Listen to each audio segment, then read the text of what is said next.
नमस्कार। तो अक्सर इंडियन फुटबॉलर्स को लेकर हमारे दिमाग में एक सवाल आता है कि इंडियन फुटबॉलर्स को फॉरेन लीग्स में जाना चाहिए, वहां बेहतर डेवलपमेंट लेना चाहिए, जिससे कि कहीं ना कहीं इंडियन टीम ग्रो करेगी, जो कि बिल्कुल 100% सच बात है। लेकिन अभी यूरोपियन लीग्स में जाने में काफी प्रॉब्लम्स आती है। सबसे पहले तो वीजा रिलेटेड जो इश्यूज आते हैं वो बहुत ज्यादा आते हैं। उसके बाद फिर है ना अपना जो गेम लेवल है उसमें भी काफी दिक्कतें आती है। तो अभी अगला क्वेश्चन ये है कि हम MLS में क्यों नहीं चले जाते, जो मेजर लीग सॉकर है अमेरिकन लीग, उसमें क्यों नहीं चले जाते, और क्या हम उसमें जा नहीं सकते।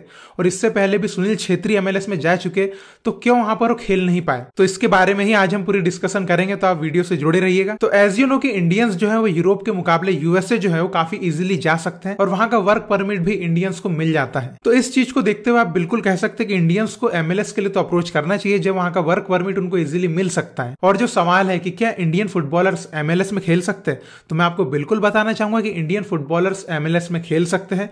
बस आपको दो चीजें वहां पर करना होगा। सबसे पहला तो ये कि उनका जो स्काउटिंग राडार होता है MLS क्लब्स का, उसके अंदर हमको आना पड़ेगा हमारे प्लेयर्स को, कि जब वो स्काउटिंग करते हैं तो उनकी स्काउटिंग जोन में जो हमको आना पड़ेगा, उतने है ना एलिजिबल बनना पड़ेगा कि हम उस लीग में खेलने के लेवल के प्लेयर हो। और दूसरा ये कि अगर हमको अप्रोच करते हैं तो हमको सक्सेसफुली उनकी ट्रायल्स जो है वो सक्सेसफुली पास करना होगा।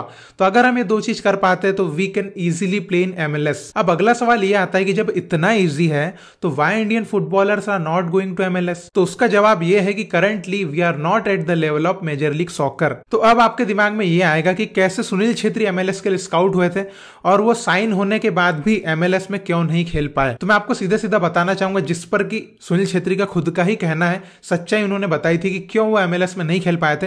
तो देखिए, सुनील छेत्री जो है उनको वीडियोस के माध्यम से स्काउट किया गया था। मेजर लीग सॉकर का जो स्पोर्टिंग कंसास सिटी क्लब था, उन्होंने उनको वीडियोस देखी थी, जिसके थ्रू उन्होंने उनको स्काउट किया था। फिर उनको ट्रायल के लिए बुलाया था और ट्रायल में सक्सेसफुली सुनील छेत्री ने ट्रायल पास करी थी, जिसके बाद सुनील छेत्री को स्पोर्टिंग कंसास सिटी के लिए MLS के लिए साइन किया गया था। अब सुनील छेत्री ने MLS का क्लब तो साइन कर लिया था, लेकिन कभी भी वो वहां पर स्क्वाड में मेन 18 का जो स्क्वाड होता है MLS के लिए, उसमें कभी वो अपनी प्लेस बना ही नहीं पाए। और सुनील छेत्री हर मामले में एक बेहतरीन प्लेयर थे, इसके बावजूद भी वो कभी स्क्वाड में जगह क्यों नहीं बना पाए। इसके ऊपर सुनील छेत्री ने खुद कहा है कि वो फिजिकलिटी में लैक करते थे MLS के लेवल को, और जब वो उनकी एक्चुअल पोजीशन पर अपने स्क्वाड में जगह नहीं बना पाए तो MLS का जो क्लब था, उन्होंने सुनील छेत्री को डिफेंसिव पोजीशन पर भी ट्राई किया, जहां पर सुनील छेत्री कभी नहीं खेले थे। लेकिन डिफेंसिव पोजीशन पर भी सुनील छेत्री सेट नहीं हो पाए, जिसके कारण उन्होंने MLS का क्लब तो साइन किया, लेकिन कभी वो MLS में नहीं खेल पाए। वो केवल 2 बार स्पोर्टिंग कंसास सिटी क्लब के लिए खेले, लेकिन वो भी किसी अदर गेम्स में खेले थे। तो सुनील छेत्री उस टाइम पर अपने गेम के प्राइम लेवल पर थे,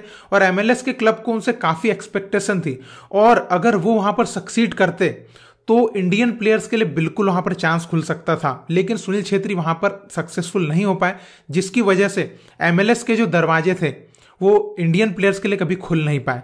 तो ये एक बहुत बड़ा कारण है कि MLS ने कभी भी उसके बाद इंडियन प्लेयर्स पर अप्रोच नहीं दिखाया। इसके अलावा अगर आप देखेंगे कि क्या सुनील छेत्री के अलावा कोई और भी प्लेयर था जो MLS के क्लब्स में खेला हुआ है, तो मैं आपको बताना चाहूंगा कि कीन लुइस जो है वो भी MLS के क्लब में खेले हुए हैं। जब कीन लुइस स्टडीज के लिए USA गए थे तो वहां पर खेला करते थे, और आफ्टर ग्रेजुएशन उन्होंने हस्टन डायनामो जो MLS का क्लब है उसका अंडर 23 जो टीम होती है वो ज्वाइन करी थी, लेकिन कभी वो अंडर 23 से ऊपर सीनियर लेवल पर कभी गए नहीं, और वापस इंडिया आ गए थे और फिर आई लीग खेलने लग गए थे।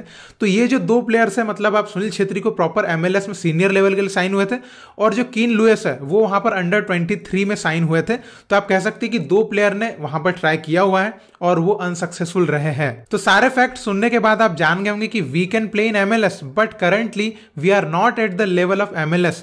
That's why the clubs are not showing their interest in Indian footballers. तो मे बी फ्यूचर में जैसे जैसे हमारा ISL ग्रो करेगा, जैसे जैसे इंडियन फुटबॉल ग्रो करेगा, वैसे वैसे हमारे प्लेयर्स जो है वो है ना फिजिकली भी हमको उस टाइप के टैलेंट मिलना चालू हो जाएंगे, मेंटली टेक्निकली वैसे हमारे प्लेयर्स डेवलप होना चालू हो जाएंगे। तो मे बी इन फ्यूचर आप कह सकते हैं कि we will go to MLS, क्योंकि MLS में जाना ईजी है। अगर आप प्रोसेस के हिसाब से बोलेंगे कि वीजा प्रोसेस या कोई भी रूल्स एंड रेगुलेशन को देखते हुए भी अगर हम सोचें तो we can go to MLS, कोई दिक्कत नहीं है। बट करंटली हम थोड़ा सा लैक कर रहे हैं, उसको हमको फुलफिल करना है, then we can easily go to MLS। और फ्यूचर में मुझे लगता है कि हमारे प्लेयर्स MLS में जरूर दिखेंगे, बिकॉज MLS जो है वो जो है मार्केटिंग बहुत ज्यादा करता है। आप देख सकते हैं ना, टॉप प्लेयर्स को बुलाता है जहां से उनकी पब्लिसिटी हो। तो इंडियंस अगर खेलेंगे वहां पर तो आप सोच सकते हैं कितनी ऑडियंस उनको मिलेगी। तो definitely we will see our players in MLS, और आई होप कि जल्द से जल्द हमको देखने को मिले। और बहुत सारे पोटेंशियल प्लेयर्स जो है आ रहे हैं जो जा सकते हैं अच्छी लीग्स में। तो आई होप कि ऐसा जल्दी हो। तो आप बताइए आपका इस बारे में क्या कहना है, क्योंकि आप भी हमारे प्लेयर्स को एमएलएस में देखना चाहते हैं, और एमएलएस के लेवल को लेकर आप क्या कहना चाहेंगे। देखिए यूरोपियन प्लेयर्स के लिए एमएलएस का लेवल जो है थोड़ा सा लो है, लेकिन इंडियन के लिए अभी भी वो लेवल जो है थोड़ा सा हाई है। तो इस पर आप क्या कहना चाहेंगे, जो भी आपकी राय हो आप जरूर कमेंट में लिख के बताइएगा, और इसी तरह भारतीय फुटबॉल को सपोर्ट करते रहिए। बहुत बहुत शुक्रिया वीडियो देखने के लिए। जय हिंद, जय भारत।